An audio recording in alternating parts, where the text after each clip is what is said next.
παραίτηση όλων όσων το προηγούμενο διάστημα άσκησαν διοίκηση. Κοινό σύνολο για όλους. Γι' αυτό και οι άλλοι που θα δουν αυτό, να το παλέψουν και αυτοί όσο το παλεύουμε και αγωνιζόμαστε εμείς. Όταν σταμάτησε η παραγωγή τον Ιούλιο, εμείς σαν τεχνικοί ξεκινήσαμε τη συντήρηση. Αυτή τη στιγμή όλα τα μηχανήματα είναι συντηρισμένα. Θα αισθανθώ πιο καλά, όχι μόνο αν δουλέψει αυτό, αν το κάνουμε και σε άλλα εργοστάσια. Αυτό θέλω να τονίσω. Αγωνιζόμαστε. Για να μπορούν οι οικογένειες μας να ζήσουν αξιοπρεπώς.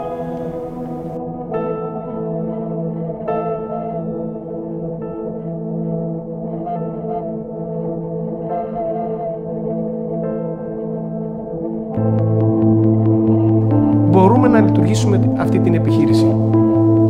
Αφού δεν μπορούν εκείνοι, μπορούμε εμείς.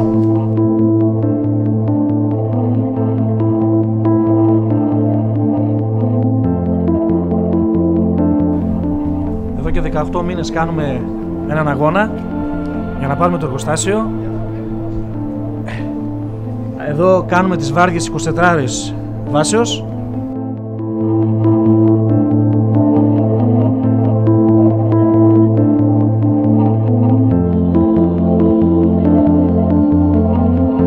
Προσέχουμε το εργοστάσιο γιατί υπάρχουν κάποια υλικά μέσα τα οποία μπορούν να μας τα πάρουν και προσέχουμε για να μπορέσουμε να πάρουμε και τα λεφτά μας και να μπορέσουμε μετά να λειτουργήσουμε και το εργοστάσιο να το πάρουμε στα χέρια μας. Βρισκόμαστε στον όμιλο εταιριών Filkeram Johnson.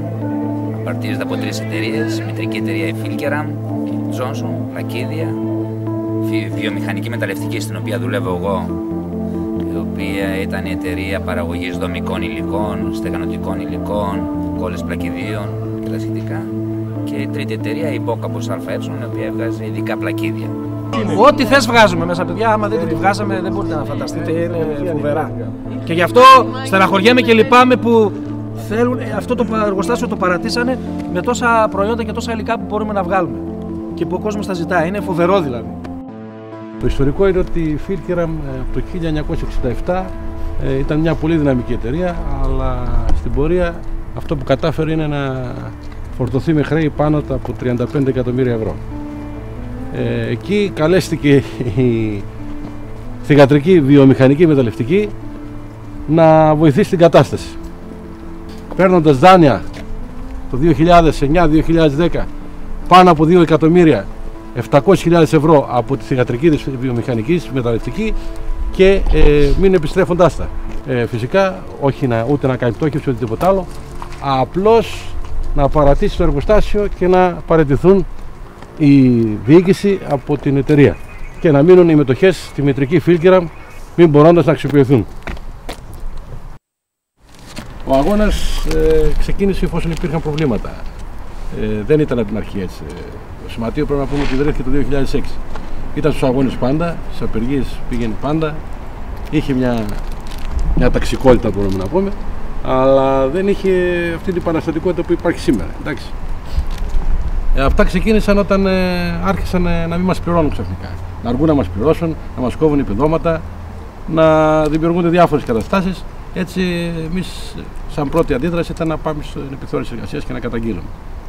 Αυτό δεν ήταν ουσιαστικό. Μετά αρχίσαμε τους αγώνες από μόνοι μας. Δηλαδή, το πρώτο πράγμα που κάναμε ήταν στάσεις εργασίας και απεργίες. Αλλά στις στάσεις εργασίας, εκεί αποφασίσαμε, γιατί γινόταν παράλληλα και γενικές συνελεύσεις, ότι θα πρέπει να συμμετέχουμε όλοι οι εργαζόμενοι και να συμμετέχουμε και στις αποφάσεις και στην ευθύνη των αποφάσεων που παίρνονται. Και έτσι αποφασίσαμε σχεδόν να καταργήσουμε το ΔΣ και να λειτουργούμε άμεσα με γενικές συνελεύσεις. Εκεί πάρθηκαν αποφάσεις, δηλαδή να κλείσουμε είσοδο για να βγαίνουν εμπορεύματα, να έρθουμε σε σύγκρουση με την ιδιοκτησία και αυτοί κάναν μια μικρή υποχώρηση και έγραψαν ένα συμφωνητικό για να μας αποπληρώσουν. Αφού δώσαν τις 2-3 πρώτες δόσεις, μετά σταμάτησε γι' αυτό. Φυσικά το καλό αποτέλεσμα ήταν ότι και οι άνθρωποι που ήταν πιο κοντά στη διοίκηση της εταιρείας ήρθαν πιο κοντά στο σωματείο, γιατί είδαν ότι όντως υπήρχε πρόβλημα και δεν είχαν σκοπό να αποπληρώσουν ή να μας φτάσουν σε ένα λογικό σημείο. Εκεί, όπως σας είπα, άλλαξε και η σύνθεση. Πήραμε πιο μεγάλες αποφάσεις, πιο ταξικές, πιο επαναστατικές. Φτάνουμε στον Ιούλιο του 2011, όπου οι εργαζόμενοι συνάδελφοι της Φίλκεραμ Τζόνσον κλείνουν εντελώς την είσοδο, γιατί τους χρωστούσε και αυτούς. Όταν μάθανε για το κλείσιμο της πύλης από τη Φίλκεραμ, υπήρχαν παραγγελίες του στυλ όσα φορτία προλάβετε να βγάλετε, στείλτε τα μου όλα. Τέτοιου είδους παραγγελίες. Είχαμε περίπου 12 κοντέινερ εξαγωγή για Κύπρο, που είχε φροντίσει η εργοδοσία να μην έχουμε τις σωστές πρώτες ύλες για να τα βγάλουμε, και δουλεύαμε στην ουσία με ημίμετρα. Κατά τη διάρκεια της απεργίας που κάναμε τον Ιούλιο, είχαμε την συνάντηση με την εργοδοσία. Μας είπε ότι το εργοστάσιο δεν μπορεί να δουλέψει γιατί είναι κλειστή η πύλη, η κεντρική πύλη. Της λέμε εμείς, κάνε κάτι. Δικοί σου εργαζόμενοι είναι η κεντρική πύλη. Λεφτά θέλουν. Δώσ' τους να ανοίξει. Η διοίκηση δεν αναλαμβάνει τις ευθύνες της στο να ανοίξει κάπου στη δουλειά η είσοδο από κάτω ή κάτι άλλο, και μεταθέτει τις ευθύνες της εμάς. Λέει ότι εσείς θα ανοίξετε την είσοδο. Φυσικά εμείς δεν είχαμε σκοπό να έρθουμε σε αντιπαράθεση με τους συναδέλφους της Φίλκεραμ. Αυτό κρίναμε λογικό, αυτό κάναμε. Κερδίσαμε όλες τις δικαστικές αποφάσεις που έχουν βγει μέχρι τώρα, και φυσικά δεν έχουν κανένα επιχείρημα προς το αντίθετο αυτή. Η διοίκηση, η πρώην ιδιοκτησία. Έχει παραιτηθεί εντελώς, δεν έχει κανένα δικαίωμα. Έχουμε κατασχέσει τα πάντα εδώ μέσα, από έτοιμα προϊόντα, από πρώτες ύλες, τα μηχανήματα τα έχουμε στην τελική κατάσχεση, και εκεί πάνω πατάμε και λέμε ότι αυτή τη στιγμή ό,τι είναι εδώ μέσα μας ανήκει. Φυσικά οι αποφάσεις της Γενικής Συνέλευσης είναι αυτές οι πιο ουσιαστικές, που πάρθηκαν μέσω αυτό το διάστημα που λέμε από τον Ιούλιο του 2011, που σιγά σιγά αρχίσαμε να μπαίνει το θέμα το πώς μπορούμε να λειτουργήσουμε το εργοστάσιο χωρίς την ιδιοκτησία, και σιγά σιγά βγήκαν τα ανάλογα συμπεράσματα. Είχαμε έναν άνθρωπο εδώ από την Αργεντινή που συμμετείχε σε όλο το κίνημα της Αργεντινής στα κατηλημένα εργοστάσια, δεν ήταν μόνο σε ένα, μας έδωσε αρκετή εμπειρία, και φυσικά είδαμε πολλά κοινά πράγματα που έχουμε με έναν λαό που είναι χιλιάδες χιλιόμετρα μακριά από εμάς. Γιατί πρέπει να πούμε ότι η κεφαλαιοκρατία όπου και αν είναι ίδια, δεν αλλάζει με τίποτα. Αυτό που μας έδωσε πολύ να καταλάβουμε είναι ότι η ενότητα ανάμεσά μας είναι ο νούμερο ένα παράγοντας για να συνεχίσουμε και να παλέψουμε και να κάνουμε νικηφόρο τον αγώνα αυτό. Πάνω και πέρα βοήθησε πάρα πολύ, γιατί από εκείνη τη στιγμή και μετά άλλαξαν και πολλοί συνάδελφοι που ήταν στο να έρθω να μην έρθω.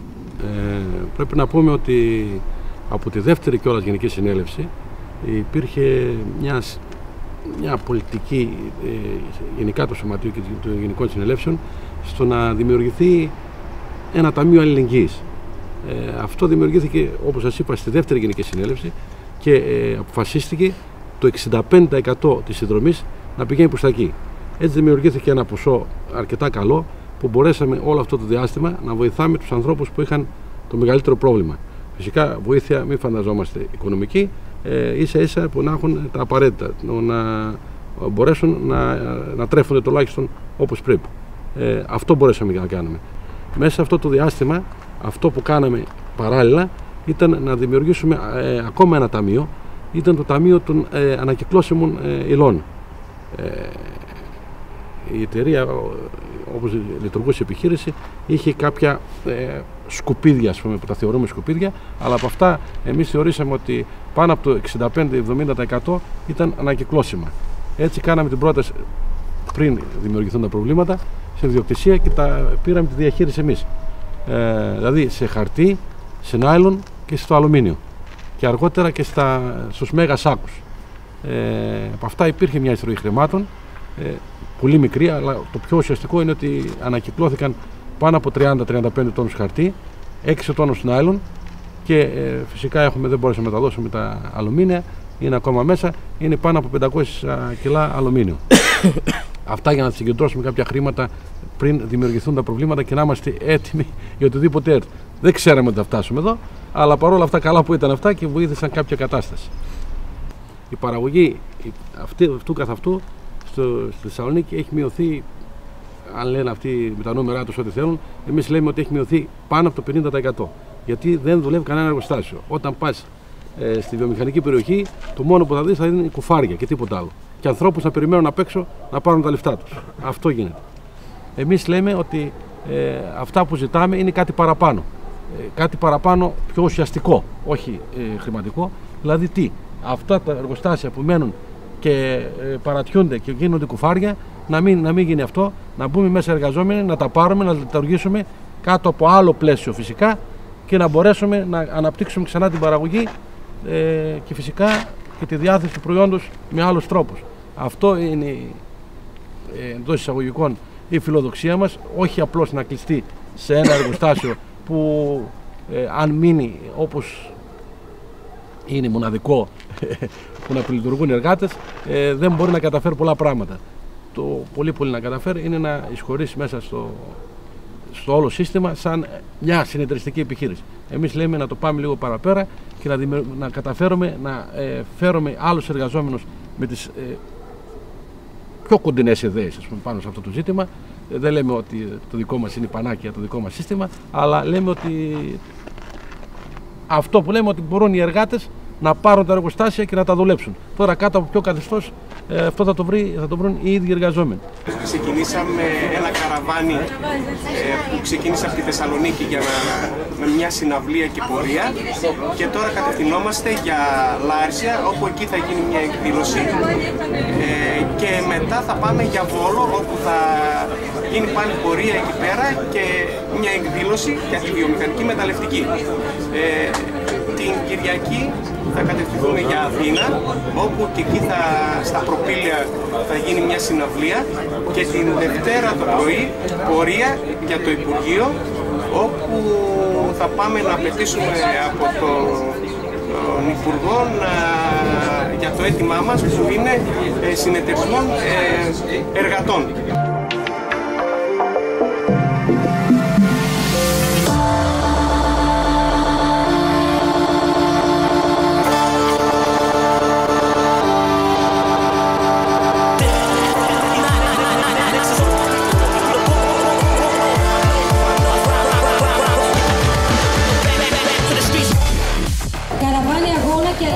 Στον αγώνα των εργατών της βιομηχανικής μεταλλευτικής. Δεν μπορούν αυτοί, μπορούμε εμείς. Ως τα Σκαραμάγκα, καμιά δίγη με τα παιδικά. Νίκη στον αγώνα της μεταλλευτικής, με αυτοδιαχείριση της παραγωγής. Είμαι από τη Θεσσαλονίκη, από την ανοιχτή πρωτοβουλία αλληλεγγύης και στήριξη στον αγώνα των εργατών της βιομηχανικής μεταλλευτικής. Κατεβήκαμε εδώ στην Αθήνα περνώντας από μια σειρά πόλεων με το καραβάνι αγώνα και αλληλεγγύης για να στηρίξουμε τον αγώνα των εργατών της βιομηχανικής μεταλλευτικής να αυτοδιαχειριστούν το εργοστάσιό τους, να πάρουν τη ζωή τους στα χέρια τους, να βάλουν ένα τέλος στην κοροϊδία της εργοδοσίας και του κράτους, να μπορέσουν όχι απλά να επιβιώσουν, αλλά να ανοίξουν και ένα νέο δρόμο για το εργατικό κίνημα, παλεύοντας για όλα αυτά που μας ανήκουν. Βγήκαμε και ζητήσαμε ανοιχτά βοήθεια από σωματεία και συλλογικότητες. Στάλθηκαν email όπου βρήκαμε το email των ανάλογων οργανώσεων και βρήκαμε κάποια ανταπόκριση. Και εκεί μπορούμε να πούμε ότι άρχισε και ουσιαστικά να δουλεύει η αλληλεγγύη όχι μόνο προς το να βοηθηθούν οι συνάδελφοι, αλλά και παραπέρα στο πώς μπορούμε καλύτερα να λειτουργήσουμε το εργοστάσιο. Με μια σχετική καθοδήγηση και ιδέες από ανθρώπους που μας πλησίωσαν, φτάσαμε στο σημείο να έχουμε μια καλύτερη άποψη στο πώς μπορούμε να λειτουργήσουμε.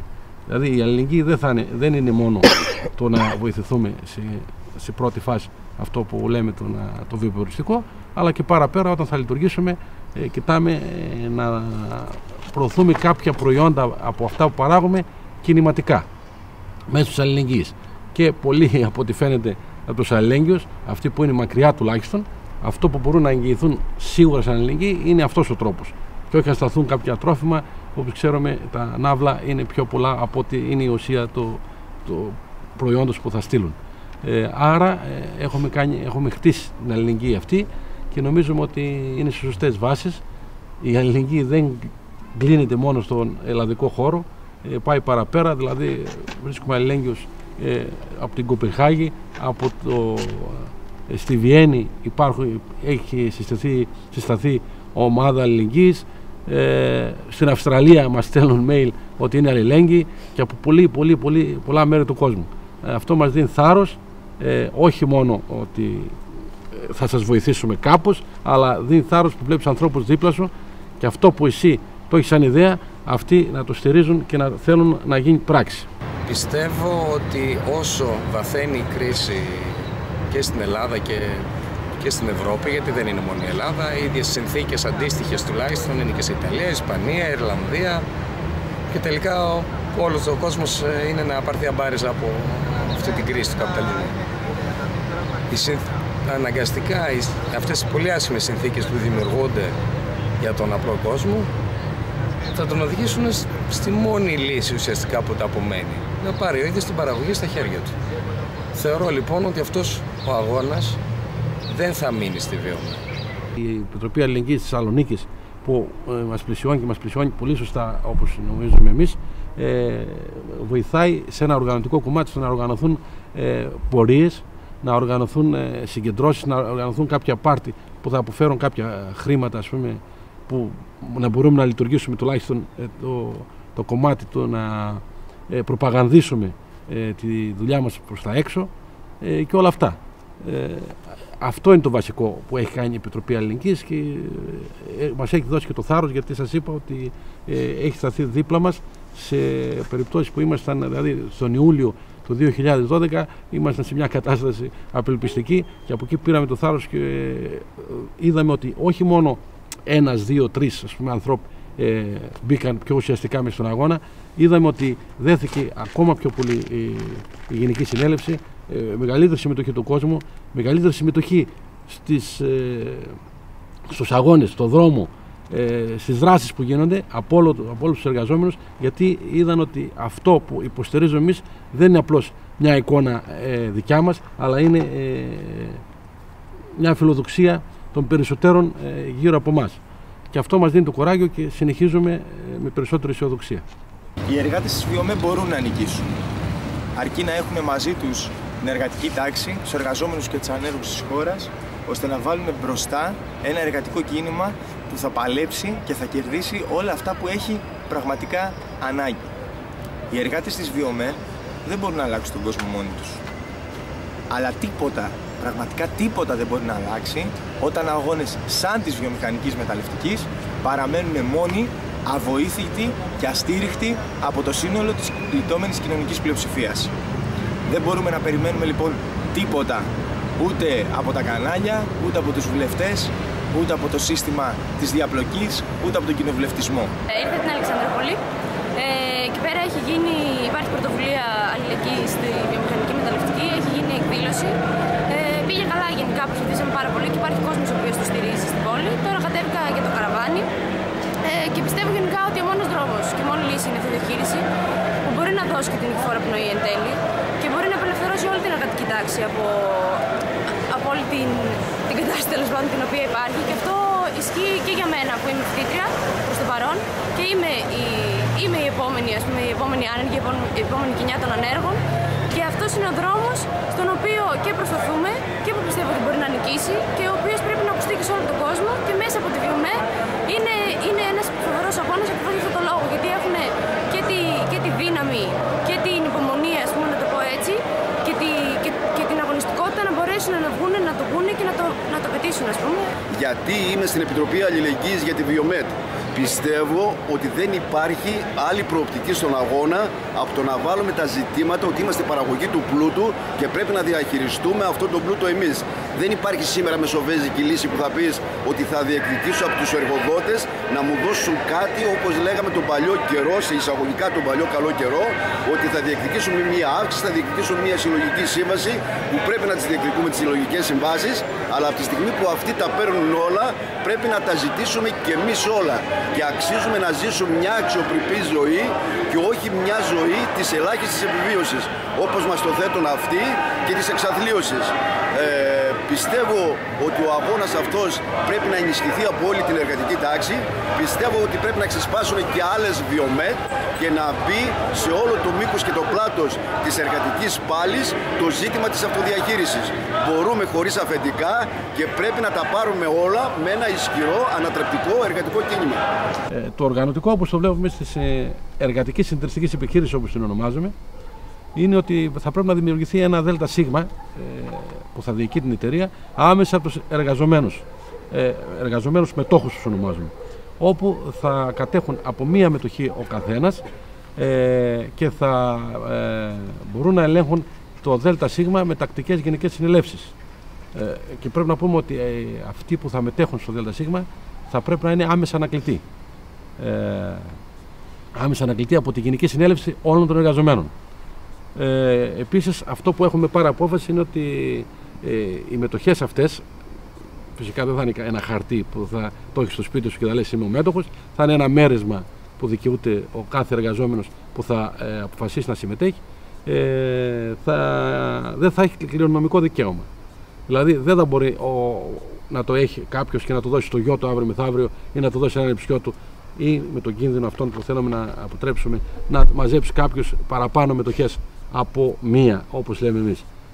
Γι' αυτό το ζήτημα που βάζουμε είναι ότι οι μετοχές, εφόσον κάποιος αποχωρήσει, συνταξιοδοτηθεί, πάθει κάτι ο άνθρωπος, να πηγαίνει να καταλήγει στη Γενική Συνέλευση, όπου η Γενική Συνέλευση θα αποφασίζει πού θα την δώσει μετά την μετοχή αυτή σε έναν άλλο συμμετέχοντα και φυσικά να αποζημιώσει με κάποιο τρόπο τον πρώην κάτοχο, γιατί σίγουρα αυτός που κατήχε τη μετοχή πριν θα έχει κάποια προβλήματα για να φτάσει σε εκείνο το σημείο. Και φτιάξαμε ένα πρόγραμμα που νομίζουμε εμείς ότι είναι το σωστό. Δηλαδή το να πάρουμε την επιχείρηση και να την λειτουργήσουμε σύμφωνα με αυτά που λέμε εμείς ότι μπορούν να γίνουν. Το δώσαμε και στο Υπουργείο και αφού το διάβασε το Υπουργείο μας είπε ότι είναι ό,τι πιο σωστό έχει γίνει μέχρι τώρα. Φυσικά δεν έχει δώσει απάντηση πάνω σε αυτό το πράγμα. Περιμένουμε ακόμα την απάντηση, αλλά σε αλλεπάλληλες κοινικές συνελεύσεις που έχουν γίνει μετά από τη συνάντηση με το Υπουργείο βγήκε μια απόφαση ότι εμείς θα λειτουργήσουμε το εργοστάσιο είτε δώσει την έγκριση στο Υπουργείο είτε όχι. Συνάδελφοι και συναγωνιστές, ο αρμόδιος Γενικός Γραμματέας του εδώ Υπουργείου δήλωσε αναρμόδιος. Μας πρότεινε να αφήσουμε τα στοιχεία για να το προωθήσει. Από τέτοιες προωθήσεις έχουμε χορτάσει. Το αρνηθήκαμε και το είπαμε θέλουμε απάντηση σήμερα. Μας είπε πως δεν μπορεί να δώσει. Οπότε αυτό που έγινε, κλείστηκε το ραντεβού στο Υπουργείο στην Πειραιώς με τον αρμόδιο Γενικό Γραμματέα για να πάμε να πάρουμε την απάντηση από εκεί. Τώρα είναι και το φυσικά τι θα γίνει με το προϊόν, αυτό το παραγόμενο προϊόν. Εμείς αυτό που λέμε ότι καταρχήν σε αντιπαράθεση με την πρώην ιδιοκτησία που είχε 10-20 πελάτες μεγάλους και έδινε αυστηρά σε αυτούς και ένα ακόμα χρησιμοποιούσε υλικά πανάκριβα που δεν είχαν και την καλή δόμηση πάνω στο υλικό που παρήγαγε. Μιλάμε για αυτό που ήταν πλατιά διαδεδομένο προϊόν, το φθηνό προϊόν που πήγαινε σε οικοδομές, σε σπίτια, σε λαϊκές οικογένειες και τέτοια. Αυτό έβγαινε ακριβώς γιατί μας υποχρέωνε να βάλουμε ένα δομικό υλικό που, όπως σας λέω, ούτε καλή δόμηση είχε, αλλά ήταν και πανάκριβο. Εμείς, γιατί πρέπει να σας πω ότι αυτό το κατήχε η πρώην ιδιοκτησία σε μια άλλη εταιρεία και μας υποχρέωνε να το βάλουμε εμείς μέσα για να βγάζει λεφτά από εκεί. Εμείς λέμε ότι αυτό το προϊόν, ας πούμε, το ορυκτό, δεν θα το βάλουμε μέσα. Οπότε, σύμφωνα με τους λογαριασμούς μας, αυτή η κόλλα, η λαϊκή που λέμε, που πάει πλατιά σε όλο τον κόσμο, θα πέσει κατά 25%. Και παράλληλα θα διοχετευτεί σε όλες τις μάντρες που υπάρχουν, σε αντίθεση πάλι με το αυτό που έκανε η πρώην ιδιοκτησία που δεν έδαινε σημάντρες, θα δοθεί σε όλα τα μαγαζιά, τα συντηρικά, για να μπορούν να το παίρνουν όλος ο κόσμος και να μπορούν να κάνουν δουλειά τους. Φθηνό, λαϊκό, προσιτό προϊόν για όλες τις λαϊκές οικογένειες. Παράλληλα λέμε ότι φυσικά δεν θα αφήσουμε τους παλιούς πελάτες. Αν θέλουν και αυτοί να έχουν μια συνεργασία μαζί μας. Και μαζί με αυτούς λέμε ότι θα κάνουμε ένα άνοιγμα και προς τις βαλκανικές χώρες, γιατί όπως ξέρουμε οι βαλκανικές χώρες, οι πιο γείτονές μας μάλλον, αυτοί έχουν μια σχετική ανάπτυξη της οικοδομής, οπότε νομίζουμε ότι μπορούμε να διοχετεύσουμε προς τα εκεί αρκετά μεγάλες ποσότητες του προϊόντος, και εδώ όχι αυθαίρετα έγινε μια κίνηση προτού κλείσει η εταιρεία να κάνει ένα μίνι άνοιγμα προς αυτές τις χώρες με συγκεκριμένο σκοπό φυσικά, όχι για να δει και να πράξει παραπέρα την αγορά της. Υπήρχαν τεράστιες παραγγελίες μέσα σε πολύ μικρό διάστημα και είμαστε αισιόδοξοι ότι θα μπορέσουμε να το καταφέρουμε. Θα σας πω, ήσασταν πάντα τόσο ενωμένοι ακόμα και όταν δούλευε το εργοστάσιο? Βεβαίως. Αυτό ήταν από την αρχή, στην πρώτη μέρα. Αγωνιζόμαστε για μας και για τον μέλλον μας. Επειδή μεγαλώνω παιδιά, αγωνιζόμαστε για ένα καλύτερο αύριο, για όλο τον κόσμο. Και όλος ο κόσμος να συσπηρωθεί, να κατεβεί, να αγωνιστεί, γιατί και εμείς μέχρι τώρα καθόμασταν στα σπίτια μας, είχαμε άγνοια, βλέπουμε ότι υπάρχει κι άλλος κόσμος που προσπαθεί, μας ανοίγει τα μάτια και αυτό είναι καλό. Λέμε πως εμείς οι εργαζόμενοι της βιομηχανικής μεταλλευτικής κάνουμε την αρχή, αλλά δεν μένουμε έτσι. Θα συνεχίσουν κι άλλα εργοστάσια, εμπορικές επιχειρήσεις, πολυεθνικές. Να αρχίσουν κατόπιν οι αγρότες να οργανώνουν την παραγωγή τους σύμφωνα με τις ανάγκες των φτωχών λαϊκών στρωμάτων. Οπότε να μην λείπει τίποτα και από κανέναν. Και λέμε επίσης πως οι εργαζόμενοι της ΒΙΟΜΕ, συνάδελφοι και συναγωνιστές, είναι μια χούφτα άνθρωποι. Σαν μια χούφτα που κλείνει μέσα της στο χιόνι. Που την κάνουμε χιονόμπαλα και την πετάμε. Την πετάμε στην πλαγιά και αυτή αρχίζει να κατρακυλάει. Και όσο κατρακυλάει, τόσο μαζεύει χιόνι. Και μαζεύει κι άλλο χιόνι. Κι άλλο. Και όλο μεγαλώνει αυτή η μπάλα. Και όλο γίνεται και μεγαλύτερη. Και μαζεύει και κολλάει πάνω της εργαζόμενους, ανέργους, νοικοκυρές, φοιτητές, αγρότες. Και φυσικά είναι και αλληλεγγύη. Που φροντίζει να μην χτυπήσει πουθενά και σπάσει. Να φτάσει στο τέλος της πλαγιάς αλόβητη και να έχει γίνει μεγάλη σαν τη γη. Τότε, συνάδελφοι και συναγωνιστές, και μόνο τότε μπορούμε να πούμε πως νικήσαμε.